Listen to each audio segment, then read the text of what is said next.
Hi, everyone, and welcome to the Illustration Department Podcast. My name is Giuseppe Castellano.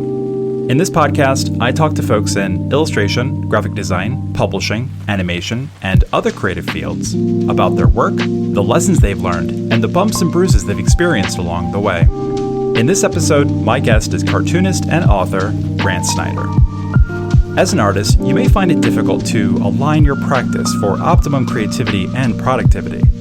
May I recommend some good old-fashioned assiduousness? It works wonders. Among other topics, Grant and I talk about how we align our creative lives and why it's okay if you don't have it all straightened out.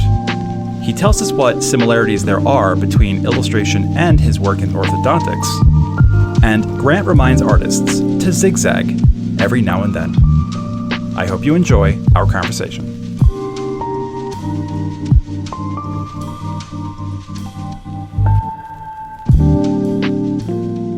I had a podcast about a year ago, well, maybe a little more now, where the audio is completely unusable. And since then, I've gotten a new mic and new laptop, and I talked to the same guy a couple of weeks ago, and it went well. So I'm like, okay, it was worth the $90 or whatever. Yeah, I know. Use 3 times a year. Exactly. For me, it's just laziness, honestly. I know I can get a new mic for not that much money. I just don't feel like it. And hey, your stuff sounds good. Like I told you on the email, I've been listening frequently. So thanks, Grant. I know this is going to sound like a weird, humble brag, or I don't know how this is going to sound, but I'm still surprised after all these years when I email somebody and they write back and they're like, yeah, of course, I listen to your podcast. Because the email isn't like, hey, you know who I am. I don't need to explain myself. No, not at all. Yeah. And I'm just a little surprised. I'm always surprised. by that. Well, it's a small world. And also, I guess so. Not to sell your podcast short, there's not that many illustration podcasts out there, or at least I'm just not aware of them, maybe. No, surprisingly, You're right. And so I feel like, and yours covers, editorial illustration, children's book illustration, online stuff, all the gamut, which I've been a part of a few of those different worlds. So it's cool to see here's somebody from this world and here's somebody from the kids book world, and get those different perspectives. Well, thanks, Grant. Check's in the mail, I guess. Nice. I'm happy to be some free advertising. So, I don't know. That's kind of it, man. Any questions? No, I was listening while I cleaned my gutters to the Shaun Tan interview and a couple others, John Hendrix, and I was like, it made the gutter cleaning a lot more enjoyable last weekend. So I was, thank you for that. If you're going to clean gutters, you might as well listen to my podcast. I feel like the two go hand in hand somehow. Yeah. Oh, absolutely. Yeah. It's all about emptying out the leaves and the muck to let the creativity flow. You know what I mean? I like to make everything a metaphor. So it's good you're going with that. And luckily there was some torrential rains today. We have flash flood warning. So hopefully I'll be able to get back from the library where I'm recording this, but it was a good week to clean out the gutters. How close to Kansas City are you? Probably 3 hours. Okay. So the better question is, where are you? Oh, I'm in Wichita, Kansas. Okay. So it's the South Central Kansas, the biggest. We call ourselves the biggest city in Kansas because most of Kansas City is on the Missouri side, at least the bigger part of it. I don't know why it shouldn't, because I'm a fairly intelligent adult, but it still sort of confuses me, or at least mildly surprises me when I hear that the Kansas City Royals play in Missouri. Yeah, and every concert you'll see in Kansas City, Missouri, they'll be like, how's it going tonight, Kansas? And the crowd will boo them, They expect everybody to know. Oh my God, so that's always pretty enjoyable. Absolutely something I would do. But Kansas is, the state of Kansas is trying to lure the Chiefs and the Royals across the border to the Kansas side. Who knows if probably won't ever happen, but sort of makes sense. Cool if it did. Are you a Royals fan? I don't watch much baseball, but I grew up a Royals fan and then just pretty much lost interest. I watched when they had their championship runs a few years back, but pretty diehard Chiefs fan. But yeah, baseball, I wish I cared more. I'm glad you don't, because I'm an Orioles fan, and as an Orioles fan, we're supposed to hate Royals fans. Well, we hate interesting. The I Royals. didn't even know there was a rivalry. There isn't, but the Royals swept the floor with the Orioles a couple of years during that championship run, and we should have won that series, and we didn't, and you guys beat the crap out of us, so now we hate you. So, but you're not a Royals fan, so we can talk. That's a good reason. That's a good reason. We can continue talking. It's all good. Right. It's weird that you mentioned gutters thing. This is an absolutely true story. I'm not making this up to sort of connect one thing to another. It's absolutely true. The person I spoke to about this is listening. We talked about cleaning gutters as a metaphor for nice. Okay. creativity. And that's something that you explore a lot with your comics, and a lot of the work that you do is sort of exploring the creative life, how to live a creative life. I feel like I'm still trying to figure that out. I think that's what the podcast is about. It's a big question to answer. How do you live a creative life? And I think a lot of people struggle with that. So I'm just going to flat out ask you. I feel like I should be asking you this. I mean, I think just how to always keep it fresh, how to keep it going. There have been various times throughout my life where I was like, oh man, I'm going to be too busy to keep this up, or, maybe my interest in this will wane, or I'll have I always expected there to be some huge life thing where I'd have to make this decision. And obviously that never came to pass. And now I'm pretty much locked into the creative life. But I think because it's not like a necessary thing really in anyone's life, maybe we're always like, I don't know, just not looking at it as this essential thing, which it is. But yeah, I think just treating it as a discipline has been big for me. And that I don't mean discipline in like the boring, like do 50 push-ups a week type thing, but just like a routine, something you practice, something that's a habit, rather than making up to this big, grand, immaculate thing you don't want to mess up. When I get into that mode, that's when things start going wrong. Me too. When I start caring a little too much about it, or thinking that I need to be going through a certain, almost like a dance routine. Like I have to go through these specific steps in this specific way. I have to look the part, drink the thing you're supposed to be drinking, listen to the music you're supposed to be listening to, use the right paper, use the right materials. And none of that matters. If you're not doing deep work for 4 hours at a time with no podcast on in the background, you're not doing it right. But yeah, exactly. And there is no such thing as doing it right. I don't think. Exactly. I guess we could parse that down into, sure, there's a couple of things you maybe don't want to do, like be really fragmented with your practice. That's why I'm so glad that you're on this, because this is something that I talk to illustrators about all the time. Ritual, routine, those are good words. I like ritual over routine personally. It just feels more doable. It feels more holy. Well, that too. Yeah. But no, I mean, what are your rituals that work for you aside from putting out frequent podcasts, talking to people, picking their brains? I mean, obviously that's a huge one to just have the conversations constantly. I'm just curious what are your rituals or routine? I was never a morning person. 9:30 to me, my entire life was early, and then kids, and then age. So now I wake up at 5:30. Oh wow! Not because I'm like jumping out of bed. Look at me, I'm productive. It just happens. In fact, the past couple of days, I forgot to turn my alarm on, and yet I still woke up at 5:30. So I'm up at 5:15 or 5:30, which is a huge plus. That's a good foot forward already, because I have I have this block of time that I can just sit, drink my coffee in the darkish, in the morning light, listening to some good music, and just kind of do my thing. And that has helped me just let it be more of just the thing you do. I'm just doing this, as opposed to your point, none of it is special. This is what I do between 5:15 and 6 o'clock. It's not, I'm not, I don't know. It's not like you don't have to think about it. You go to the drawing table, you make the coffee, you sit down, and you're there. And you're there. Versus if you wait till, at least for me, if I wait till 11, I'll have, I should probably send this email, or, this guy on this podcast wants to talk to me. I need to respond to him. Like stuff like that just kind of builds up. And then sometimes I just kind of look at the clock and it's noon and I haven't got started yet.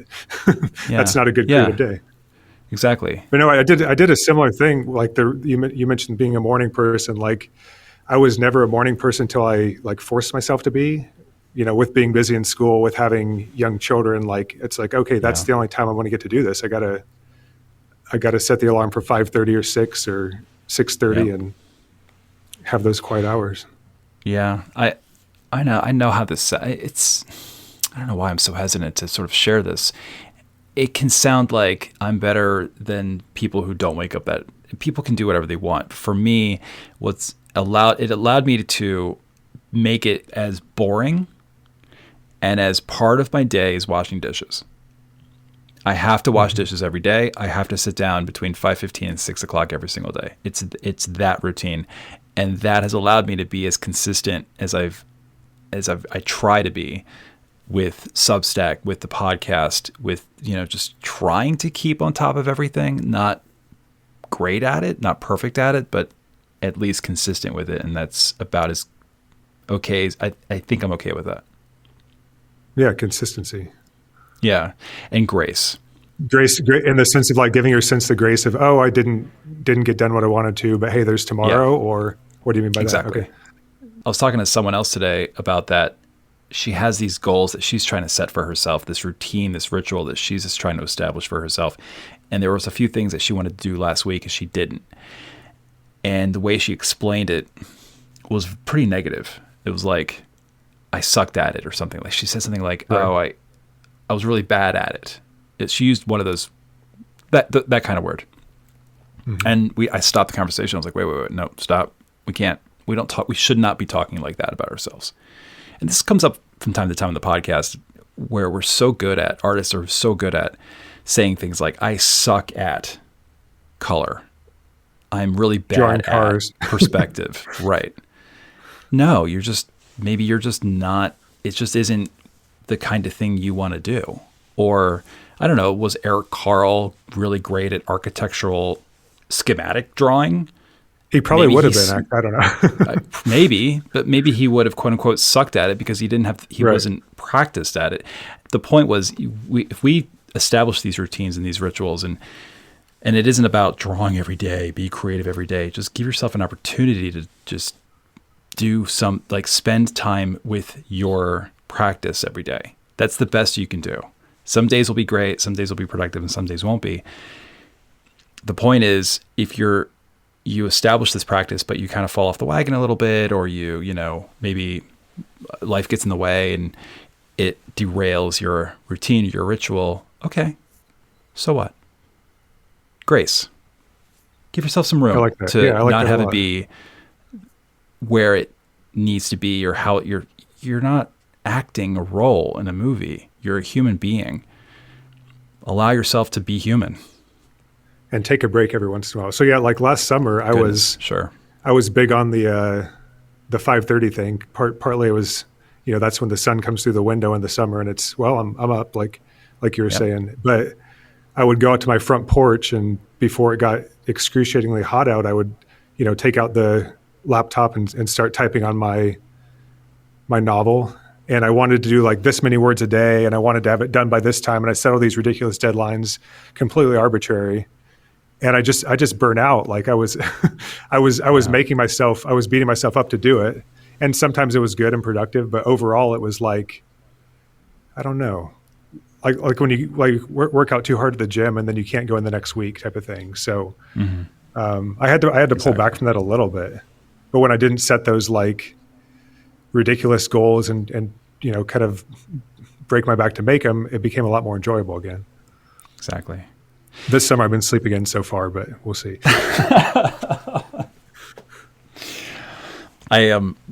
This is age talking. I lifted a chair and sort of twisted my back as I was lifting it, which is you're not supposed to do. And I pulled a muscle in my lower back, and that laugh just re-aggravated my muscle. You studied at the University of Illustrator problem. Sorry. Oh, go ahead. Sorry.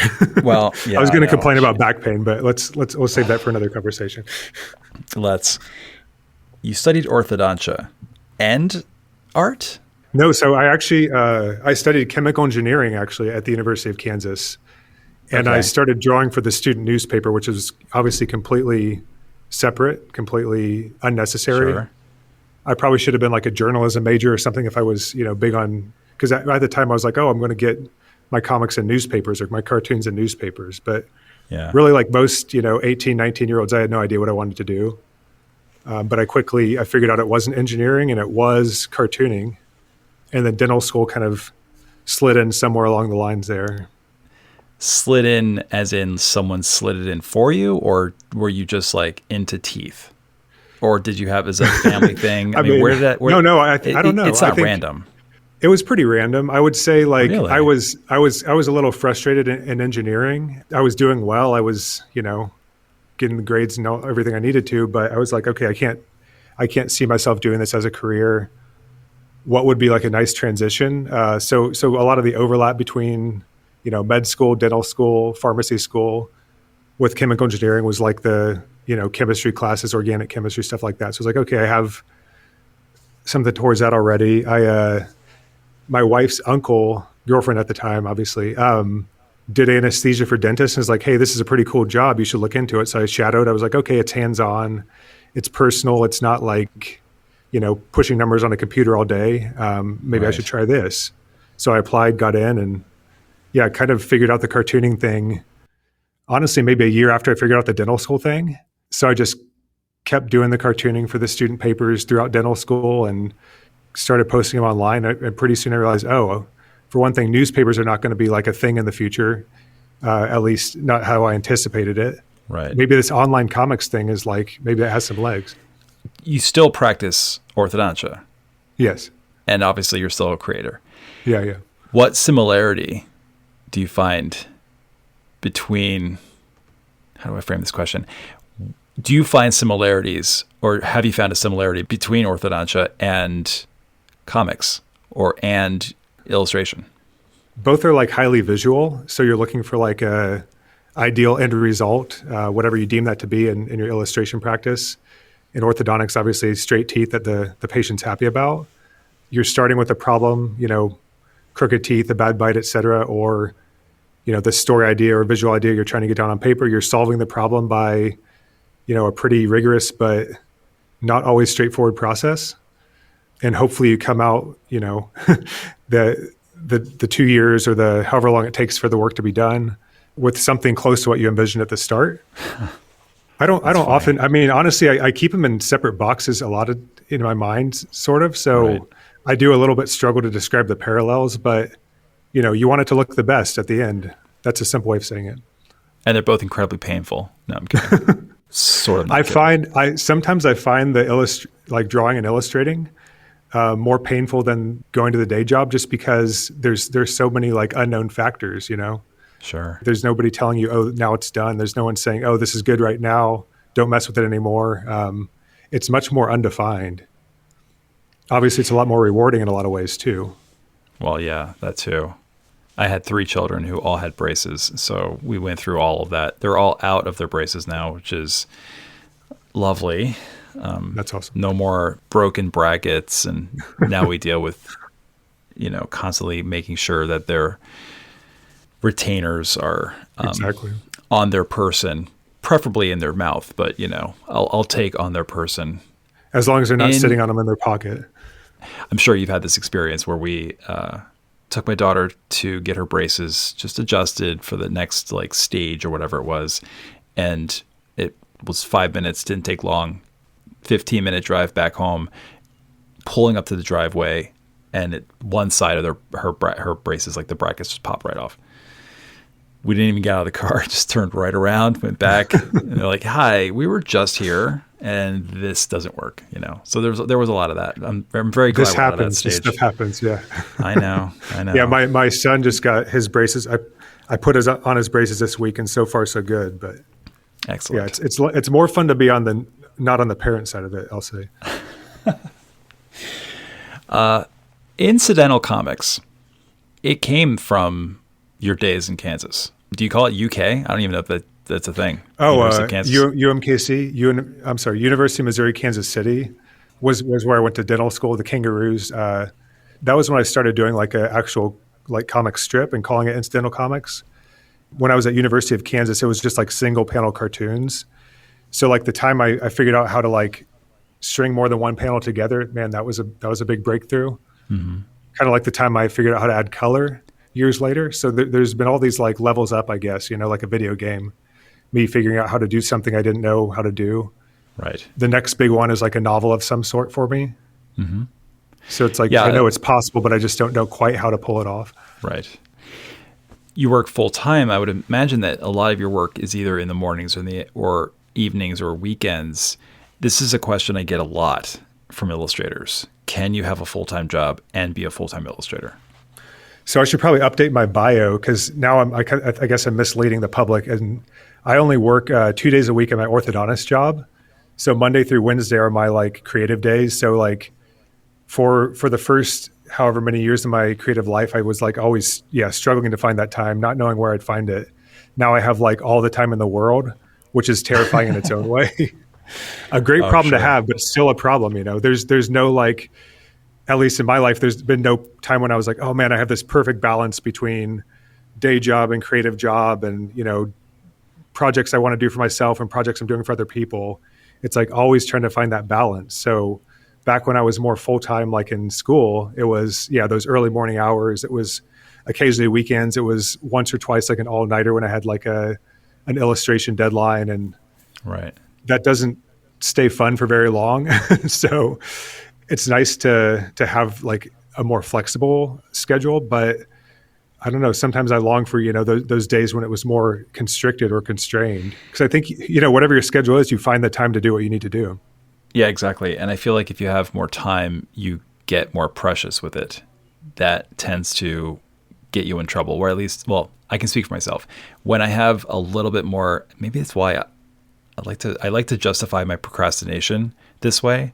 When I wait until I have less time, I tend to be freer with my painting because I care less, because I have no time to care. Oh, that's interesting. And when I care less, those paintings tend to be better paintings for me. I tend to like them more. Right. When it feels more like leisurely, that's when I get into trouble. When I have a little pressure, I just instead of sitting there going like, should it be this color or that color? What if I mix Payne's gray into? I just kind of just say, whatever, man. I'm just going to mix this and put it on the canvas and go to the next thing, and that tends to work out better for me. Yeah, I had a teacher who said like a task will expand or contract to fit the time allotted for it, and that really rings true. So like, oh my gosh, if you told me right now, you're going to draw this comic from start to finish in 1 hour, I'd say, great, let's do it. I'd get it done. If you gave me an entire day or an entire week for it, I'd get the same amount of work done and accomplish the same thing. So yeah, it's nice to have those constraints where they're self-imposed or deadline imposed. Yeah. Like yesterday, I had basically a free day to draw and do what I wanted. So what do? I go on a run. I dipped in the pool, the neighborhood pool.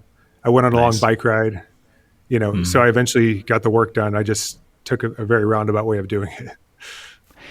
We have similar kind of routines a little bit. I go on a run often. We have a neighborhood pool that is just open, so we're going to go in to do that more. And I was going to go on a bike ride, but I broke it kind of in half accidentally. So I think I need to. You broke the bicycle in half? Yeah. Oh, wow. Yeah. What's the story? It was bad. Well, I was going up a steep hill, and it's an old bike, and the whole chain apparatus, and then like part of the, hard to explain, but part of the frame that kind of goes parallel with the chain apparatus snapped. It all just kind of snapped. Wow. And it was an old bike. Has nothing to do with my musculature or anything like that. Yeah, it was. You should bike in Kansas because there's very few hills, at least around this part of Kansas. Yeah, I like biking out here. It's very hilly. It's a Wyeth country. I turn a corner and it's just like cows and hills and a tree up in a very tall hill, and I'm like, oh, that looks like Christina's World. There's a lot of that going on here. You're in Pennsylvania, is that right? Or yeah, okay, cool. Yeah, which is now a weirdly tornado country. We get tornado warnings every time there's a storm. It seems like there's a tornado warning. Yeah, I feel like maybe Tornado Alley shifted because I can't remember the last time we had one. I mean, we still get them around here, but it does seem less frequent than my childhood. But I don't know. Yeah. I don't know the data. I spoke with somebody from Oklahoma, and she told me that that's a thing, that the Tornado Alley has shifted east. Good for us. Yeah. Enjoy. This podcast is produced by the Illustration Department, a global leader in online education for illustrators. Visit illustrationdept.com for offerings like mentorships and portfolio reviews, testimonials, our alumni showcase, our best-selling Substack, and more. That's illustrationdept.com. And now, back to our conversation. When I mentor illustrators, it isn't always just either editorial or children's books. There are plenty of illustrators who want to do comics and establish a comics career. There are pieces of advice out there, all of which are good in some respect. Depends on who you are, depends on what you define as good. But generally speaking, obviously you want to do the comics. You want to create the comics. The more you do, the better they'll get. And you want to study what's come before you and what folks are doing these days. These are all good pieces of advice. But as far as getting your work out there and sharing, there are, certain, you can obviously post on social media on the regular. You can set up some kind of web comic blog of some kind. There are some platforms out there, one of which I won't name, but a pretty popular one that's a little problematic. And you can establish a comics community, or you can establish a community around your comics on these certain platforms. What has worked for you in terms of discoverability and building a community around what you do? So, social media has a lot of awful parts, and it's addictive. Sure does. I see the negatives. I experience the negatives. I'm not immune to them in my own life. But for sharing comics, it's been amazing. So, like I mentioned, thinking I was going to be a newspaper cartoonist, like Bill Watterson or somebody.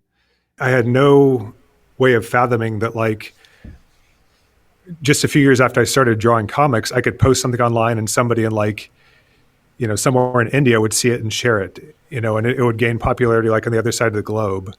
So I started publishing my work online, I think, when things were quote unquote going viral for the first time, when Facebook was, I think, a little bit better place to share things. I feel like I really had a ton of attention and, just a creative spark from those platforms. Tumblr was big back then. And I think that benefit still exists. Maybe Substack is a new place for that. Maybe it'll be Blue Sky. Yeah. I don't really know. But there's a really good way is still to put your comics on social media. I keep coming back to constraints. The one thing you almost have to design the page of comics to fit like the whatever format you're posting on, which is kind of annoying, but kind of good in a way too. So like if I put something on Instagram, I want it as a slideshow or carousel. If I put it on Facebook, I want it as a single image. So it really kind of makes you design the page differently than you might if you're going to like put it on, a traditional graphic novel or maybe one of those more comic specific sites. Yeah. But yeah, social media is great. I've also like literally just printed out my comics, stapled them in a zine, and gave them to the local bookstore or comic shop, and that's cool too. It's all what you want to do with your stories and what you want to make with them. How did you get your first comics published traditionally? So I would find online or in the paper the emails of editors or art directors at newspapers and just kind of not spam them, but bombard them with ideas until they said, not for us, or, oh yeah, okay, we'll publish you. And so, yeah, just tracking down those people who made the decisions of where to publish the comics, seeing what work they were putting in there, pitching my stuff and not being afraid of being rejected, which of course I was dozens of times. That's it? Dozens of times? Oh, yeah. Well, so that's a cool thing about self-publishing is, I never really self-reject. I can put something on, it won't get a great response, but I think the majority of the stuff I put on is just put on online is just, stuff I'm doing for myself that may eventually get collected in a book. So yeah, I'm my own editor and self-rejecter sometimes. Well, I'm very good at self-rejecting. Yeah, that's why rejections don't bug me that much. Although what I found very recently, I'm pitching a book proposal now to editors, basically doing what you just said. I'm finding the editors at these publishing houses that I think would be good fits, and then submitting my book proposal to them. So far, so not good. Lots of rejections and stuff, which is whatever. It's fine, and it doesn't really bother me that much. A, age. B, I don't necessarily need it to be published. It would be great, but if it doesn't get published, I think I'm going to live. Which, joking aside, a lot of folks don't have that privilege. They need their books to get published because it is their primary source of income, or at least they're planning for it to be. the realization I'm having, interestingly, is it's water off a duck's back. It really is. But what I find is it's a little it's like tiring a little bit. How do I put this? I don't feel physically, literally exhausted, but after a rejection, it's, you get the wind knocked out of you a little bit. It just feels like you start questioning. You're running. Yeah, exactly. And it's like, well, maybe this isn't as good as I thought it was, or it's how do I put this in sort of an analogy or a metaphor? To me, it just feels like you're cruising on your bike. You're on flat land or downhill, and then next thing you know, you're hitting a steep hill, and it takes a lot of effort. And you're, in my mind at least, I'm debating: should I just get off my bike and walk, or should I just turn around? That's not a good analogy, but that's how I'm feeling. It just sort of feels like, do I have it in me to do it again? I don't think I do right now because I just got the rejection. Let's see how I feel tomorrow. And I do tomorrow. But over the past handful of weeks, it's taken more than a day to get back into the I'm emailing an editor, how exciting is this mode. Does that make sense? Yeah. So once you get those rejections, are you then like tweaking the proposal? Are you saying, okay, what can I take this feedback and adjust it? Or are you like, well, I'm going to find somebody who's a better fit? Like, what is your approach there? I've tweak. Always tweak. Yeah. Okay.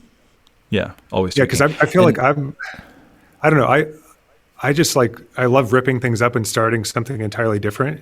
I think your determination is awesome because I have trouble doing that sometimes. Yeah. And there's one way of processing rejection that I heard from an illustrator years ago, and I can't remember her name. Maybe it'll come to me.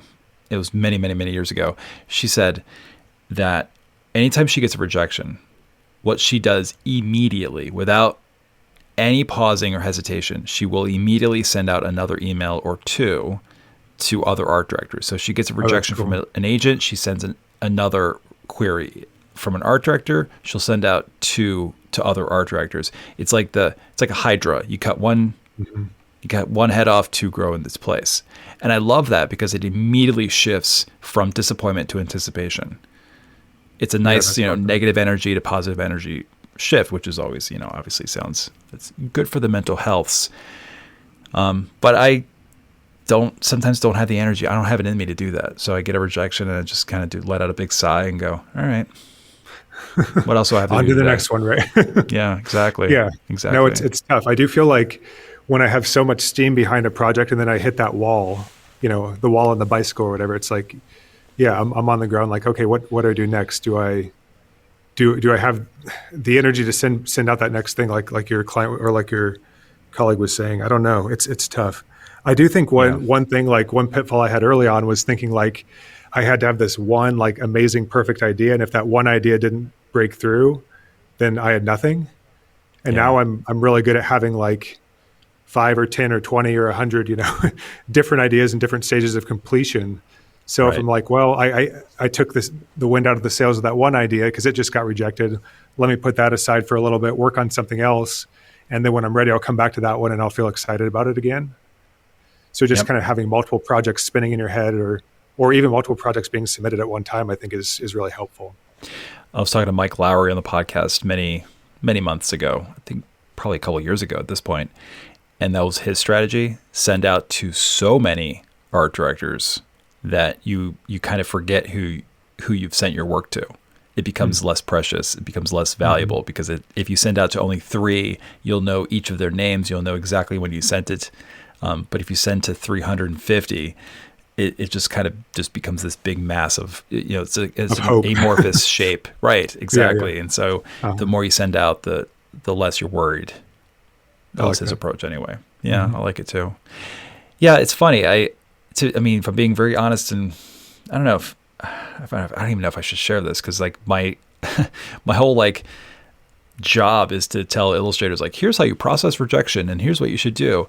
And it's exhausting, man. Like it is exhausting. I'm exhausted. I've only been rejected 8 or 9 times and I'm tired. Yeah. Thankfully, I have other things that I can turn to for creative fulfillment, enjoyment, things that I need to spend time on, things like that. So that's fine. I've always understood what it feels to be rejected. It's not the first time, but maybe I don't know, maybe I'm older and I'm getting more tired. And so these rejections are hitting harder. I'm not sure where it's coming from.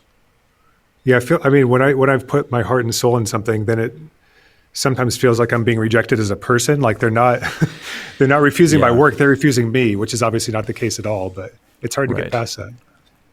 You've had, speaking of books, quite a few books out. Is the latest Thinking About Thinking, or is the latest Poetry Comics?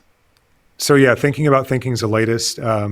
It's like the fourth of my series with Abrams Comic Arts, collecting my 1 and 2 page strips.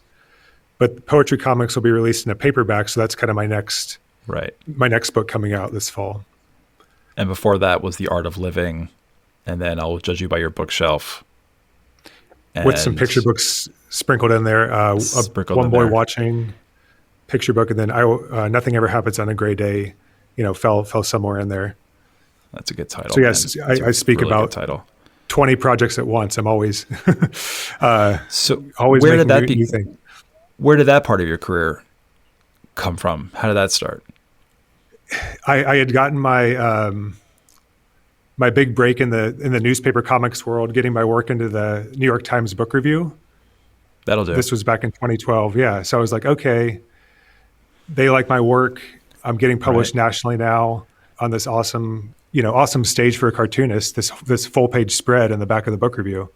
So I was like, I've made it. I've reached the pinnacle of cartooning genius. let me find a book agent. Right. So I was in orthodontic school at this time in Colorado, in Denver. And I still remember I literally typed into Google graphic novel agent.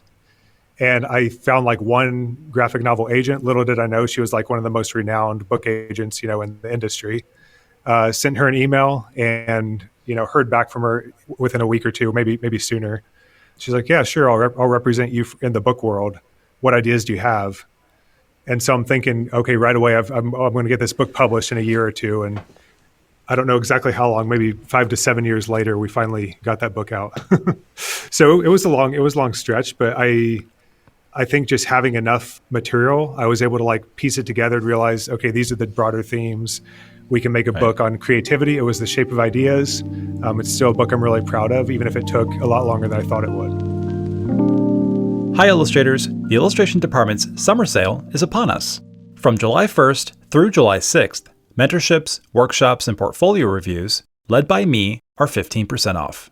Not only that, we're throwing in the option for a 1-month free trial subscription to my best-selling Substack. You can sign up during the sale and schedule your session or sessions later.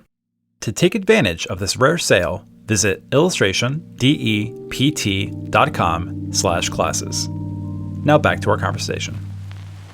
I'm trying to guess, because I don't have your website up, and I'm not, reading off of a prompter here. I'm trying to guess who your agent is. Don't tell me. Give me the initials. Okay. JH. JH. It's not coming to me. What's her first name? Judy. And actually I now have a new agent named Janine, but yeah, I worked with Judy for quite a long time and she's amazing. Is your new agent Janine Lee? Janine Camus. Oh. And Judy Hansen was my former agent who still represents some of my books. And I mean, her client list is like, of course, otherworldly. Gosh, I can't believe they didn't come to me. In my defense, I fell asleep on the couch last night watching Marvel's Infinity War for like the billionth time. And usually when I fall asleep on the couch, someone in my family wakes me up and they're like, you need to go to bed and sleep properly. Nobody did this time. And so I basically slept on the couch till like 3:30 and woke up, went to bed for an hour and a half or an hour. 2 hours. And so I'm a little tired. Like which one of the books, it's like saying which one of your children. In thinking about thinking, first of all, your titles are always so good. But in thinking about thinking, what are we thinking about when we're thinking about thinking? What are you thinking about? What are we supposed to be thinking about? There's a good question in there somewhere, but I'm not going to edit it. Yeah. I'm like asking myself a question like, what's going through my head right now? How can I represent this on paper? So basically all the pages in that book are like me going through that thought process of like examining my own thoughts, examining my own feelings, and being like, how can I put this on paper in like a way that means something to somebody else? Right. So yeah, it's just kind of a peek inside my brain. I think I find it hard to talk about because it's so abstract. I think in a way, the poetry comics are easier to discuss because everyone's read a poem. Sure. And it's kind of adapting an existing form into the comics world. So they're also a little bit less abstract in the subject matter. So I'm looking at like, the natural world or stuff from everyday life more so than like, oh, here's a weird, a weird thought I had. Let me follow this down the rabbit hole and see where it goes. We talked a little bit about social media. Substack came up. I wanted to turn our attention over to that because you have a solid Substack presence. Do you find that Substack now overtakes what you were doing on other platforms, or are you still kind of feeling your way through Substack? Like, how has that Substack experience been for you? It's nice for putting in longer form work or something that's more conversational, which I guess maybe the downside of that is sometimes it's less edited, but it feels a little more freeing. And like, if I draw a comic that doesn't necessarily fit this like, square or 4x5 dimension, that'll sit on your phone screen really nicely, I can still kind of drop it into a long scrolling post on Substack and, have it be legible and read. So yeah, it's very much feels like what blogging probably felt like a little bit before my time when that was becoming a thing. Right. I don't know if we've reached peak Substack. I keep hearing that phrase online, but I love how you're not on the tyranny of the algorithm quite so much, and no, you're not quite as constrained in the type of images you post or the type of stories you can tell. Yeah. Substack still has a couple of things it needs to sort of figure out and streamline. Its interface is better. There are moments where I feel like, why do I have to click twice to get to the main homepage? There needs to be like a cleaner way of getting back to like the big main homepage. There's a lot about Substack that I just truly think they have so much more room for growth and opportunities. And I'm still waiting on them to give us the option to do video using desktop as opposed to just our phones. That's something that I don't know why they haven't established that yet. But yeah, so far so good. One of the things that I just absolutely love about Substack, and I will talk about it ad nauseum, is they have categories. You can sort by categories if you're just starting out. And one of the categories is art and illustration. Isn't that great? That is great. Although I see my Substack on their list, I'm like, why am I not in comics? Mine is called Incidental Comics, but I definitely consider mine art and illustration, so I don't complain too much. Yeah, I'm just curious, like who makes those? Did I click a button somewhere, or where did that categorization come from? Because I see others who are like definitely in the wrong category. I feel at least mine's very closely, properly categorized. Sure. Yeah, that's another thing that I think, like, if you notice that maybe you had configured your page in a way that you're like, oh, I need to update that, to get to that configuration is a little bit of a chore. Like, it's a little hard it's not as intuitive as I think they can make it. They had that new feature, Rising Publications, that they established maybe a month ago or so. And again, if I'm being honest and human with everybody, I got all excited about that. Because Notes on Illustration. Well, you were rising. We peaked. Yeah, we peaked at like 4. Oh, that's awesome. Very cool. And Rick Rubin was like 5. And I was like, oh my God, how is that possible? Amazing. Yeah, showed it to my wife. We're all excited. And then like the next day, it's gone. It's that fickle. It just kind of, it depends on like how many subscribers you get that particular day, and you could have like you can go from not being on the board at all to 11, and then the next day you're at 4, the next day you're gone again. So it's kind of like the authors checking their Amazon book ranking, like, oh, I'm number 5,000 or something, and then the next year at 120,000. Not saying I've done that, but yeah, I've definitely done that. Yeah, but no, what I love about Substack is like it's words and pictures, right? So like it's really easy to. That's what's so good about it. Type out text and then drop in an image, and it all flows pretty seamlessly. And I just think there's a lot of good storytelling possibilities for somebody like me who enjoys the writing and the drawing. Sure, you can make it a purely text or purely visual thing, but it's like it was made for people like us who are like words and pictures people. So I really appreciate that about Substack. Same. Yeah, I was infatuated with the podcast years ago. I used to, some people listening will remember this. I used to, anytime the podcast made it to like the number one in a certain country, like, hey, we were number one in Croatia, we're number one in Ireland, we're number one in, I'd post something like, hey, we're number one in, whatever, Switzerland or whatever it is. And I used to check all the time. And of course, like, we're number one in Ireland. You check an hour later and we're number 56. That's how like quickly those things change in the podcasting world. Substack's the same way. Yeah. By the way, before we end here, I wanted to just say congratulations, by the way. Poetry Comics was named a 2025 ALA notable book. So that's a recent among many other accolade for you. Thank you. How does it feel when you get something like that? Like when you're alerted to the fact that, hey, I got a Kirkus Best Book of the Year or something along those lines. I mean, you just kind of pause fixing somebody's teeth and look at your phone and go, oh, that's cool.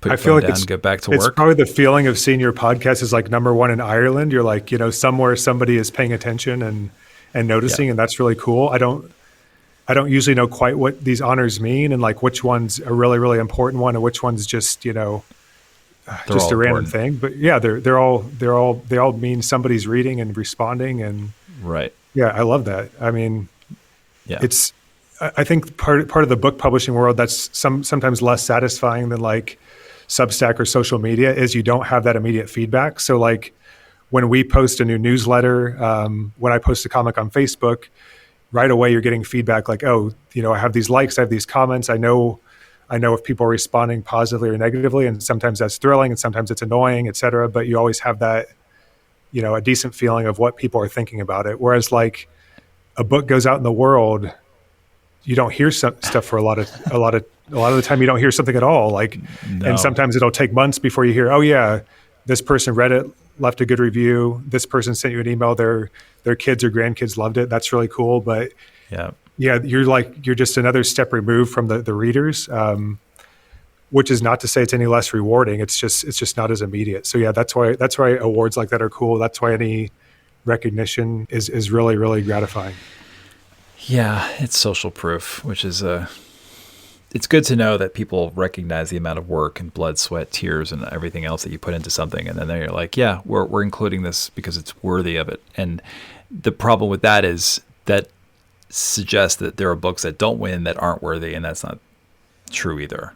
And even if you got that award, you're looking and saying, well, why didn't I get this other award with the bigger gold sticker on the front, that sort of thing. Yeah. So, or you get the award and you check your Amazon rankings the next week and nothing's moved. Yeah, I got a great award. Why is no one buying the book? Or, oh, my last book got this great award. What's wrong with my recent book? So that stuff that stuff's cool. It's important. I pay attention to it a little bit, but I also try to guard that part of myself because I know like I'm a competitive person. I meant to mention on my podcast, my twin brother, Gavin, who's also an illustrator and artist. So we've always been super competitive. So I can see I've seen the pluses of competition in my life, but also the negatives. Because really in art, you're not competing against another person, right? You're at war with yourself and your own ideas, I guess. Yeah. My daughters are twins. Oh, awesome. What age are they? 14. Yeah. Oh, great. It's a good age. Yeah. Every age is a good age. They're different. Every single age, it's sort of a different ride. It's a different adventure, different moments of absolute heartwarming moments, and then heartbreaking moments, and just every single year there seems to be something like that. Do you feel like they're being twins gives them a creative advantage, or like what do you see as the parent from that relationship? Oh, that's a good question. I'm so glad they have each other. Mm-hmm. Just like any sibling rivalry, there's a little bickering, a little back and forth. You took my sweater, you took my brush or whatever, but I'm so glad they have each other. It's been a fascinating experience raising twins who are so different from one another. Mm-hmm. I mean, literally one was born 1 minute later than the other, but that's and the similarity stops the day they were born is the same. Everything else is different. And it's an interesting thing to talk about, which is not what we're going to be talking about today in this episode, obviously, because it's not the twins department. But because I can talk about this for hours. That's my podcast, maybe. Yeah. Yeah. Well, sure. But it's just a fascinating thing where the parents are the same, the environment is the same, the education is the same, more or less. The dinners are the same. There's a lot that's going on that's the same. They have the same brother, and yet they go in totally opposite directions. And it's fascinating. Where does that come from? I wonder. Yeah, so my twin brother Gavin and I are identical, same interests, same like sports in high school, same activities, etc. Took a lot of the same classes, and here I am, an orthodontist in Kansas, and he's an architect in New York City. He plays in a band. I drive my kids to basketball practice. Nice. There's a lot of differences, but we both have that. We both draw. We both paint. We both create. We both put stuff online. So yeah, there's a lot of like great parallels too. Sure. He sells his paintings. I occasionally sell a book. So, but it's been really cool to see. Yeah, our careers like diverge in that way, but also we're still doing pretty similar stuff. Which is what we're doing as a kid, which was just sitting down and drawing and throwing back and forth ideas and saying, "Oh, that's pretty good. You could do this better." Challenging each other and being accountable to each other for when we're doing good work and when it could get better. Right. Yeah. There's a little yin and yang thing happening with them. And what I love about how, like, if one's high, the other one's low, one's stressed, the other one's relaxed, whatever one is, the other one isn't, I find. Oh, that's interesting. Yeah. But together they complement each other in like every way. And they're very close friends too, which is very nice to see. So far, so good. Maybe in a year they'll be killing each other. Who knows? But I don't think so. No, my brother and I only got we got into plenty of fights, but no real fights because nobody could really have the upper hand. So like, what was the point, right? Like, if you're both going to end up in the same spot, like, why even have the fight? Right. Oh God. Now I'm thinking of that Marvel character who was it? I know there's somebody listening going like, it's this person, Taskmaster, who could sort of anticipate every move you make. Anyway, that's the extent of my deep Marvel knowledge.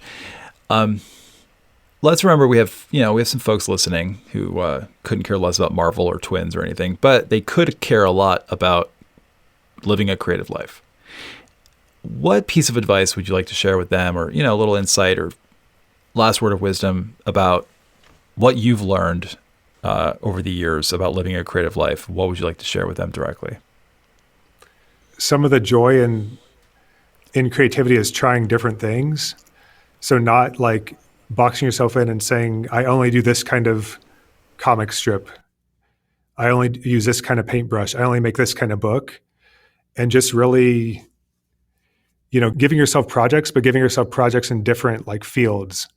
I feel like the most joy I get is when I say, I'm not going to do this thing I'm really good at doing that I've done for a long time. I'm going to try to make this kind of work that's completely different. And that's, often opens up like this, amazing creative possibility. Sometimes it crashes and burns. I'm like, well, why did I try that? But yeah, I think that's really the fun part about living that creative life is you can go on tangents, you can take detours, you can try new art supplies and not necessarily do the same thing you did last time. Coming back to the thing about submitting stuff and getting rejected. Well, a good fuel for that is to like submit something in a completely different like discipline or to a completely different editor. And I have to remind myself of that because like I've been making comics for what feels like a long time to me, but in the big scheme of things, it's not. And even like my own picture book work, my novel I keep referring to, all these other things I do are still completely fresh and feel like new to me. And so keeping that newness, I think, is really important. To learn more about Grant, visit grantsnider.com. If you find value in this podcast, you can support it by subscribing to my best-selling Substack. For $5 a month or $50 a year, you will access hundreds of articles on the art, practice, and history of illustration, unlock bonus podcast episodes called Extra Credit, and connect with other members of the ID community. Join me on Substack by visiting illustrationdept.substack.com. Thank you so much for listening. Until next time.